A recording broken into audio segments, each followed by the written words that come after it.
Partners, step one. In working with partners of sex addicts and partners of intimacy anorexics, we have 12-step workbooks. Beyond Love for the partners of addicts, Married and Alone step book for those who've experienced intimacy anorexia. I find it really critical that a partner goes through step one. Now, the steps have been around for over 50 years or longer, and they've helped so many people in so many different ways: alcohol, drug addiction, codependency, overeating, you name it. And as a partner, sometimes I say, why do I have to do the steps? I didn't do anything wrong. Well, if you've lived with an addict, you have definitely incurred some pain, some trauma, some experiences, and how to walk through that. Step one helps you be in a process to move through your recovery. And your recovery, if you've been hit by a car, you have to recover. Even if you weren't driving the car, even if it wasn't your fault, you still have damage. And you have damage in every area of your life: spiritually, emotionally, sexually, financially, even neurologically. The trauma of sex addiction and intimacy anorexia are huge. And you can embrace the process or you can fight it, but those who embrace it do better. I've been working with partners for over 35 years. I'm one of the key leaders in the partners movement and the partner betrayal trauma movement. And I love partners. I've written more for you than any single human being on the planet. Okay? And you can, that's verifiable. So I want you to heal. Now, please subscribe if you haven't, and invite the other ladies to do the same. If you have a question about step one, which you might, please send that.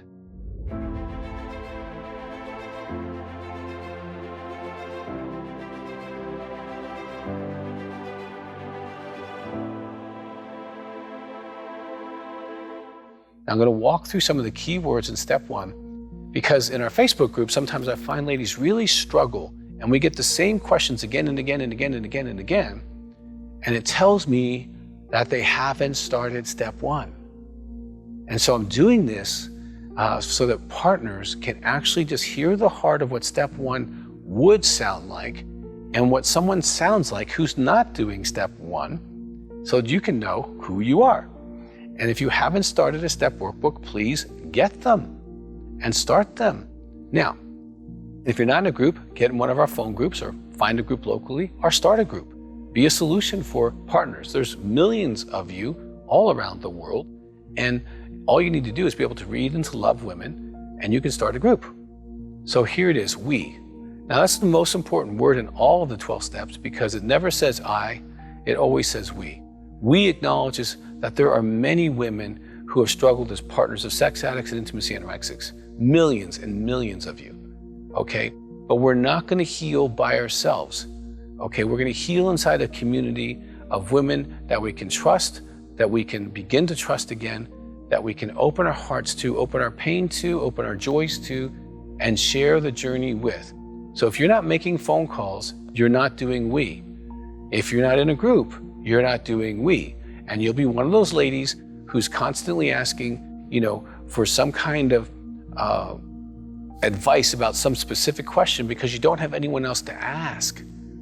You should be asking those in your support groups, your sponsor, and have a we, okay? If you don't have a we, you're gonna be alone, and that's not recovery. Okay, that's you doing your own healing and trying to be private, and maybe you have too much pride to talk about this with anybody, but there's millions of ladies who could be a part of your journey. And so find a way to make a we. Admit it. Admit it's hard because you gotta acknowledge something. And here what we're acknowledging is the next word. Admit it that we're powerless over our addict or anorexic. Now, powerless is probably one of the most significant words in all of the steps. It says that I don't have any power, like jobless is without a job. Moneyless would be without money. Weightless would be with no weight, okay? And powerless is I have no power. I have no power to change my addict. I have no power to change my intimacy anorexic. If I'm married to an intimacy anorexic, I cannot make him love me. No matter what I do, no matter what I try. It's not within my power to make him love me, to stop his busy, his blaming, his criticism, his withholding love, his withholding sex, his issues in general. I can't stop any of his anorexic strategies. And if I'm married to an addict, I can't stop his porn, his cheating, his lying, his immaturity. I can't stop any of it. I can't control it. I can't manage it. I can't make the outcome different. Powerlessness says, I cannot create the outcome even though I really wish to. And as a mom, if you've been a mother, you know this with your children. You're powerless over them. And no mom wants to admit that you can't control their destiny, you can't control their choices, whether they drink or smoke or do drugs or do sex or do porn or do whatever, because the human will is a free will. And it's a painful, beautiful thing, but we're all powerless over other people, all people. I'm powerless over my clients. I'm powerless over my children, my wife. I'm powerless over people who like me or don't like me. I'm powerless in life.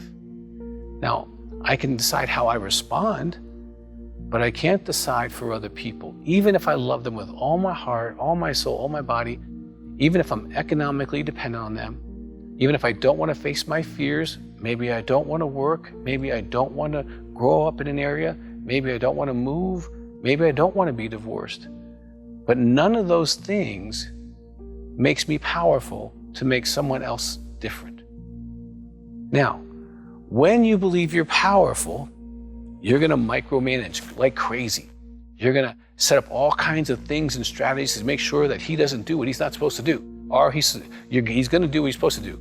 Or you're going to find people to blame. His therapist isn't tough enough. His group isn't hard enough. His workbook isn't good enough.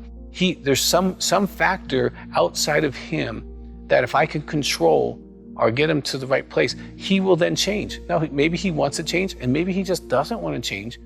And accepting he doesn't want to change is powerless. Accepting where he is, who he is powerless.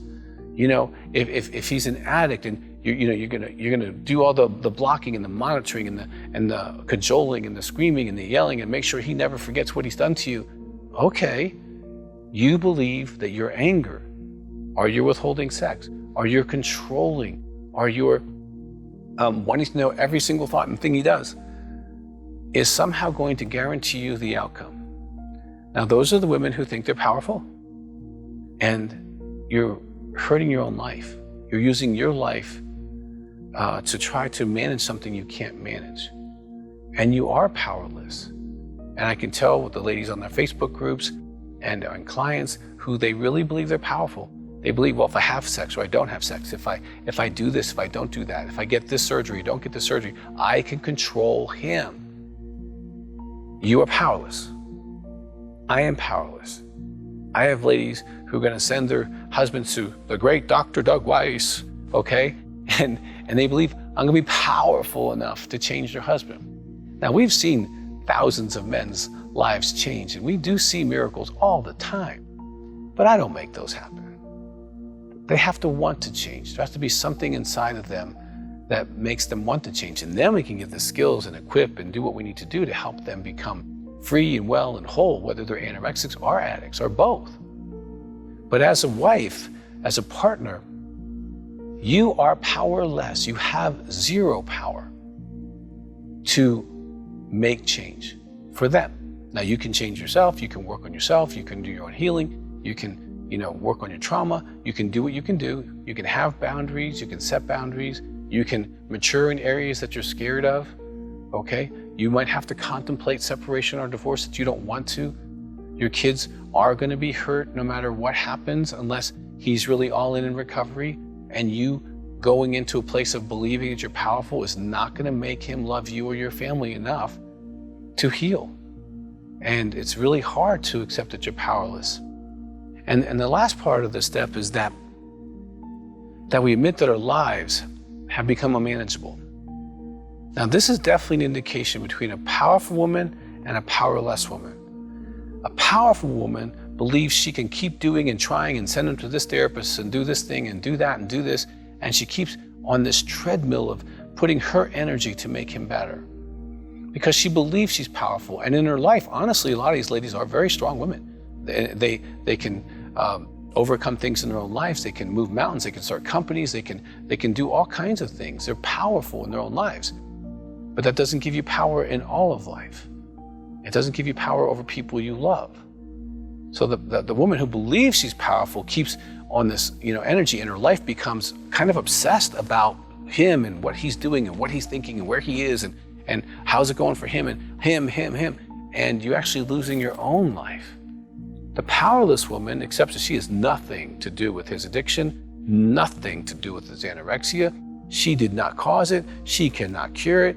It's good if he does it. It's sad if he doesn't. I accept if he doesn't. I have a plan if he doesn't. But I am not going to spend my life babysitting an adult man. Now she's powerless. She's accepted. This is my life. I may not like it. I may not like that he's an addict or that he's cheated or that he's an anorexic. Matter of fact, I don't like it. But I am not able to change it. I accept in the deepest part of my heart that it's 100% up to him to heal. And no matter what books I buy him, if he doesn't read them, they're not going to change his life. No matter what therapist I take him to, if he doesn't want to change, he's not going to. I mean, you could take him to Jesus, and if they don't want to change, they're not going to change. Okay? You can take him to anybody you think, all right, who can help. But if he doesn't want help, it doesn't help. So the powerless woman is more focused on her recovery, what she needs to do, her workbooks, her steps, her phone calls, and her stuff, and is aware of what he's doing. And if it's adequate or not adequate, then she has to make some harder decisions. But she's not afraid of the decisions. And she doesn't make him try to be her hero. A lot of the women who struggle with wanting to be powerful are trying to make the man the hero for them, as opposed to being your own hero. I'm an advocate for women. Women are powerful. They are amazing. I've seen women go through hell and come out strong, warrior type women who are capable, more capable than they thought.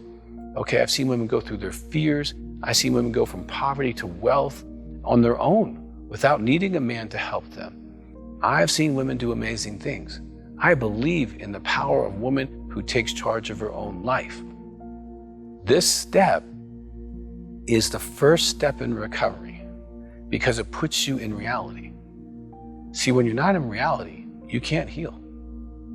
Okay, when you believe a lie, the results are true. If you believe a lie that you can heal him, that your love's going to change him, that somehow your magic is going to make it happen, you're believing a lie. So you can't get well, and you can't get sober, and you can't go to step 2. Okay, because you're kind of playing God. And that's another step. But in being powerless, you are now in reality. This hurts. I have experienced trauma. I don't like the car accident. I don't like the bullets. I don't like the tragedy. I don't like the pain in my family. However, I can't change him.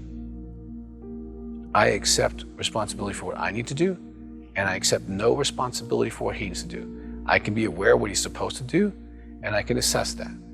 And if my assessment shows that he's unwilling to do the work, I need to accept that I'm accepting him as he is, not willing to heal, or I'm not accepting that.